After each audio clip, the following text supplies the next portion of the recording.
Hey everyone, good evening. कहने का मतलब है कि हम अपने अधिकारों की बात करते हैं। संविदा का कहना है हमारा अधिकार है, हमारा हक है। फ्रेशर्स का भी कहना है कि हमारा हक है। फ्रेशर्स का तो फंडामेंटल हक हो गया। आप कहते हैं हमारा हक है, वो कहती हैं हमारा हक है। हक तो उनका भी हमारा भी है, लेकिन सबसे ज़्यादा हक है तो उस जनहित का हक है जिसके डेवलपमेंट के लिए, हेल्थ डेवलपमेंट के लिए आयोग ने एक अच्छा निर्णय लिया, क्रिस्टल क्लियर निर्णय लिया, जिसमें उसने अवसर दिया, अच्छे क्वालिफाई लोगों को क्वालिफाई किया। क्वालिफाई दे करके उन्होंने हीरा सेलेक्ट किया अपने बेहतर हेल्थ डेवलपमेंट के लिए। वो कभी गलत नहीं हो सकते हैं। संसार परिवर्तनशील होना, संसार कहते हैं ना, परिवर्तन ही संसार का नियम है। तो इस नियम को हम लोग बदलने की कोशिश ना करें। बहुत अच्छा है कि हम लोग उस नियम के साथ चलें जो आयोग ने हमारे लिए तय किया था। आप उस नियम के विरुद्ध जा कर के आप ये दर्शाना चाह रहे हैं कि आप शिक्षा के साथ नहीं हैं, आप डेवलपमेंट के साथ नहीं हैं, आप प्रोग्रेस के साथ नहीं हैं। आप साथ हैं अपने पुराने मेथड के साथ हैं, पुराने ढर्रे के साथ हैं। आप उसी के साथ इसलिए जी रहे हैं क्योंकि आपको फ़ायदा है। हम फ़ायदे में क्यों जा रहे हैं? हम तो जनहित के फ़ायदे में सोचेंगे। आयोग जनहित के बारे में सोचेगा, कानून भी जनहित के बारे में सोचेगा। जनहित किसका है? अच्छी क्वालिटी मेंटेन करने का, चाहे वो संविदा से मिले, चाहे वो फ्रेशर से मिले। एक चीज़ आपने नोटिस किया होगा, जब हमारा एग्ज़ाम हुआ था, आपने कहा कि एग्ज़ाम बहुत टफ़ है। मुझे नहीं लगता कि टफ़ था। सिलेबस में था, वो सारा जितना भी क्वेश्चंस था सिलेबस से बाहर बिल्कुल भी नहीं था। कम्युनिटी हेल्थ सेंटर से क्वेश्चन थे, मिडवाइफरी से क्वेश्चंस थे, और जितना भी मेडिकल रिलेटेड, हमारे जो नर्सिंग से रिलेटेड क्वेश्चंस थे, वो सारा कुछ उसमें था। आप कहते हैं कि आप बहुत काम करते हैं फील्ड में जाकर। आपका जो क्वेश्चन था, जो आप काम करते हैं, उसी काम के अकॉर्डिंग वो क्वेश्चन था, कुछ भी बाहर से नहीं था, रीजनिंग नहीं था, मैथ नहीं था। फिर आप क्यों नहीं क्वालिफाई किए? आयोग ने आपके अधिकारों को भी सुरक्षित रखा। आयोग ने आपके लिए मिनिमम मार्क्स तय किया था, जिसको कहते हैं 32 नंबर, सालाना नंबर उसमें आपको ऐड किया था। जितने 5 नंबर था। आप 5 साल से थे, 10 साल से थे कि 8 साल से थे, आपका सालाना नंबर उसमें ऐड होकर के हाईएस्ट मार्क्स बन गया। लेकिन फ्रेशर्स को कोई एक्सपीरियंस काउंट नहीं होना था। उनको तो अपनी मेहनत से हाईली मार्क्स लाने थे। बेचारी वो लाई, मेहनत की, उनके साथ और चैलेंज था। आप क्यों रो रही हैं कि आप संविदा पर हैं, बहुत दूर दूर तक काम करने जाती हैं, आप काम अपने लिए करती हैं और काम फ्री में कोई नहीं और करता आज भी जब सिलेक्शन होगा तो उसी काम को आप करेंगे, वो चाहे फ्रेशर्स करें चाहे संविदा करें। फिर आप रो करके किसको दिखाना चाहते हैं? भावनात्मक सपोर्ट क्यों लेना चाहती हैं? आप बचना क्यों चाहती हैं? एग्ज़ाम से क्यों बचना चाहती हैं? सरकार को धोखा क्यों दे रही हैं? कानून को धोखा क्यों दे रही हैं? इस टाइप के इमोशनल सपोर्ट लेने से कोई फ़ायदा नहीं है। आप एक्सेप्ट करिए कि आप एग्ज़ाम को डिनाई करके अपने आप को ये दिखाना चाहते हैं कि हमें ऐसे ही नौकरी मिल जाए। नौकरी तो ऐसे मिल जाएगी, लेकिन उस नौकरी का क्या फ़ायदा जिससे नुकसान हमारे हेल्थ विभाग को होगा? उसकी भरपाई हेल्थ विभाग करेगा।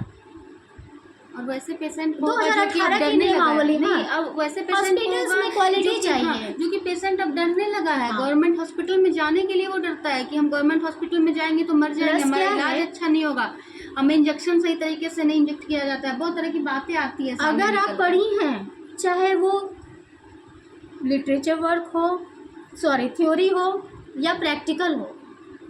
फ्रेशर्स तो प्रैक्टिकल नहीं कर रही थी, वो तो पढ़ रही थी, पढ़ कर के वो लाई। आप तो प्रैक्टिकल भी कर रहे थे और थ्योरी करके आप गए, फिर आप क्यों नहीं लाए? ये एक बहुत बड़ा क्वेश्चन मार्क्स आपके ऊपर है। सरकार को इस चीज़ को सोचते हुए एग्ज़ाम लेना पड़ा। संशोधन बहुत ज़रूरी था। किसी को भी नौकरी देना हो सकता है आसान हो, लेकिन वो आसान नहीं होता कि ऐसे ही हम जा कर के कोई काम करें, उसका रिज़ल्ट बाद में बहुत बुरा है। बाद में सरकार झेलती है, पब्लिक झेलती है। सरकार को क्वालिटी चाहिए, हेल्थ को क्वालिटी चाहिए। आप संविदा पर हैं, आप में क्वालिटी है तो आप काम करके ला सकती थी, आप नहीं लाए, उसके दोषी सिर्फ आप हैं। और एक चीज़ मैं आप सभी को बता देना चाहूँगी, ये जो बहन आप सभी के बीच में बैठी है, बातें कर रही है, आप संविदा वाली बहनें बिल्कुल भी ये नहीं सोचिए कि ये आपके खिलाफ में बात कर रही है। ये भी एक संविदा से मैं खुद संविदा पर हूँ।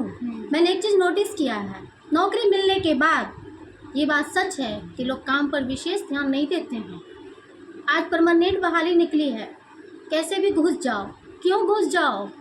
आप तो घुस जाएंगे, लेकिन उनका क्या होगा जिनके लिए हम घुसे हैं। हेल्थ को एक क्वालिटी चाहिए, ये बात आपको समझना होगा, लेकिन आप इस चीज़ को क्यों समझेंगे। नौकरी तो चाहिए, लेकिन हेल्थ विभाग को क्या चाहिए और जनहित में क्या चाहिए। ह्यूमन राइट्स क्या कहता है, कोई भी काम ह्यूमन राइट्स के अकॉर्डिंग अगर चेंज किया गया है, संशोधन किया गया, तो ह्यूमन राइट्स के अकॉर्डिंग चेंज किया गया होगा, वो उनके जनहित में चेंज किया गया होगा। आपका अधिकार या मेरा अधिकार बहुत ज़्यादा नहीं है, उस ह्यूमन राइट्स के लिए अधिकार सबसे ज़्यादा महत्वपूर्ण रखता है।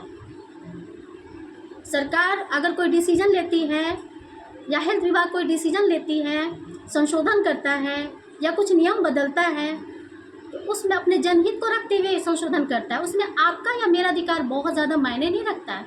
अधिकार मायने रखता है तो जनहित के लिए जो कि लिया गया वो फैसला, वो डिसीजन जो आयोग ने लिया है। BTS एक बहुत अच्छा आयोग है, उन्होंने क्रिस्टल क्लियर एग्जामिनेशन लिया TCS के थ्रू। आप कहते हैं नॉर्मलाइजेशन फंडा, माइनस मार्किंग फंडा। क्या आयोग को इतना अधिकार नहीं है कि वो अपने तरीके से एग्ज़ाम ले सके? क्या हम आयोग हैं कि हम डिसाइड करेंगे कि हमें कैसे एग्ज़ाम देना है, आप हमारी तरह से लीजिए? नहीं, आयोग के कुछ सीमित अधिकार हैं। उन्होंने अपने वैकेंसी में ये चीज़ लिखा हुआ, आप साफ साफ तरीके से पढ़िए और समझने की कोशिश कीजिए। आप जितने दिन धरना पे बैठे रहें, प्रोटेस्ट में गए, उतने दिन आप पढ़ाई करते तो शायद आप भी हमारी तरह ही बात करते, क्योंकि आपने अपना टाइम खुद वेस्ट किया। और आज आप टाइम वेस्ट कर रहे हैं कोर्ट का, आज आप टाइम वेस्ट कर रहे हैं उन क्वालिफाइड लोगों का, आज हैरेस्ट कर रहे हैं उन लोगों का जो आज वो ज्वाइन करके आज वो नौकरी में होते। ऐसी बात नहीं कि संविदा में लोगों ने क्वालिफाई नहीं किया है, वो दोष नहीं दे सकते हैं किसी को। अगर हम क्वालिफाई नहीं है तो ये दोष हमारा है। आयोग को जो चीज़ चाहिए या कोई भी मिशन है, कोई भी कमीशन है, उसको जो चाहिए उसको हम नहीं दे पा रहे हैं, तो ये गलती हमारी है। हमने क्या पढ़ा है, हमने क्या काम किया है कि हम कैपेबल नहीं हैं, ये दोष तो हमारा है। और अपने दोष को छिपाने के लिए हम कोर्ट का सहारा ले रहे हैं, तो कोर्ट भी इतना पागल नहीं है। कोर्ट को ये पता है कि वो ही लोग उठ करके कोर्ट में आए हैं जिनको एग्ज़ाम से डर था। आप कहते हैं मजबूरी में एक एग्ज़ाम ले लिया गया, आप एग्ज़ाम को मजबूरी समझते हैं? ये क्षमता परीक्षा भी तो हो सकती थी, जैसे के पाठक सर ने लिया, शिक्षा नीति को ऊपर उठाया। हमारे एक IAS अधिकारी अगर हमारे स्वास्थ्य विभाग में आ जाते तो आज आप भी इतना नहीं बोलते, ना हम इतना बोलते। हम चुपचाप एग्ज़ाम देते और अपने आप को साबित करने की कोशिश करते कि हम इस योग्य हैं कि नहीं। उसी चीज़ को BTS ने किया, एक मामूली एग्ज़ाम लिया। आप कहते हैं माउस चलाने में दिक्कत होती है, आप काम करते हुए क्या मोबाइल का प्रयोग नहीं करते, क्या पोर्टल्स वगैरह नहीं चलाते, तो फिर आपको एग्ज़ाम में और ऑनलाइन एग्ज़ाम देने में क्यों डर लगा? क्वेश्चन मार्क सिर्फ आप हैं, आप अयोग्य साबित क्यों हो रहे हैं? आप इस बात को खुद सोचिए। आज हमारे गलती का भुगतान फ्रेशर्स कर रहे हैं, क्या उनको अधिकार नहीं है जॉब में आने का? आप तो जॉब में बैठ करके सरकार का पैसा खा भी रही हैं, अपना काम भी कर रही हैं, अपने बच्चों को भी संभाल रही हैं, उनको तो जॉब नहीं है। वो कितना परेशान है आज की डेट में, आपने कुछ नहीं सोचा उनके बारे में? उनके लिए भी तो रूल रेगुलेशन था, उन्होंने फॉलो किया, आपने क्यों नहीं किया? आप धरने में जाकर बैठ गए, क्यों बैठ गए? आपने अपना टाइम खुद वेस्ट किया है। क्या क्वालिफाई करने के लिए थोड़ी सी मेहनत की ज़रूरत नहीं थी? आपने मेहनत को भी इग्नोर कर दिया। ये तो आगे आगे एग्ज़ाम ही होगा, कितना भागेंगे आप? मैं तो ईश्वर से प्रार्थना करूँगी किसी तरह से हमारे क्वालिफाई बहनें, चाहे वो संविदा में हो, चाहे वो फ्रेशर्स हों, उनका होना चाहिए। मैं स्टडी को प्रायोरिटी देती हूँ, मैं एजुकेशन को प्रायोरिटी देती हूँ, मैं नॉलेज को प्रायोरिटी देती हूँ।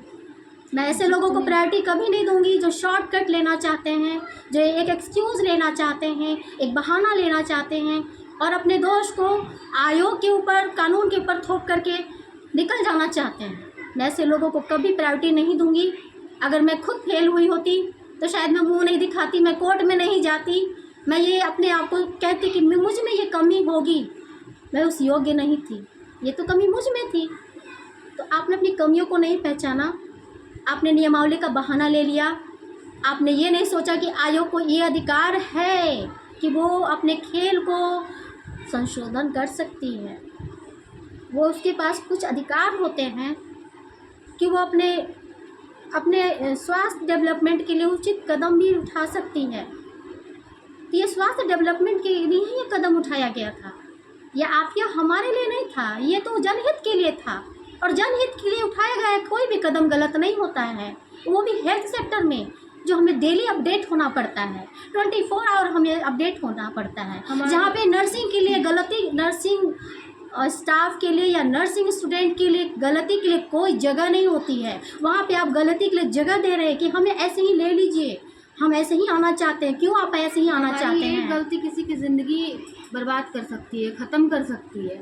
ख़त्म तो ये बात स्वाभाविक है कि हमारी एक गलती नर्सिंग फील्ड के लिए बहुत ही एक मतलब चुनौती होता है, काम करना बहुत सोच समझ के करना होता है। यानी आप नहीं निकाले एग्ज़ाम तो आप में कोई कमी थी, आप अपना काम ठीक से नहीं कर रहे थे, प्रैक्टिकल वर्क भी नहीं कर रहे थे। आप अपने फील्ड में हैं तो आप काम भी नहीं कर रहे हैं, इसका मतलब तभी तो आप नहीं निकाल पाए, ये तो दैट इज़ फॉल्ट। लेकिन आप अपनी कमी को हाइड करके हमें परमानेंट कर दीजिए। क्यों परमानेंट कर दीजिए? आपको पहले आप कैपेबल हैं, उस लायक हैं कि एक मामूली से 32 नंबर आप नहीं ला सकती हैं, आप पास नहीं कर सकती हैं? क्यों? ये तो क्वेश्चन मार्क आपके ऊपर उठना चाहिए था। आप वन साइडेड जाकर हाई कोर्ट में अपना अपील करके केस जीत तो गए, लेकिन आज दो पक्ष हैं, सरकार को भी सोचना है, कानून को भी सोचना है।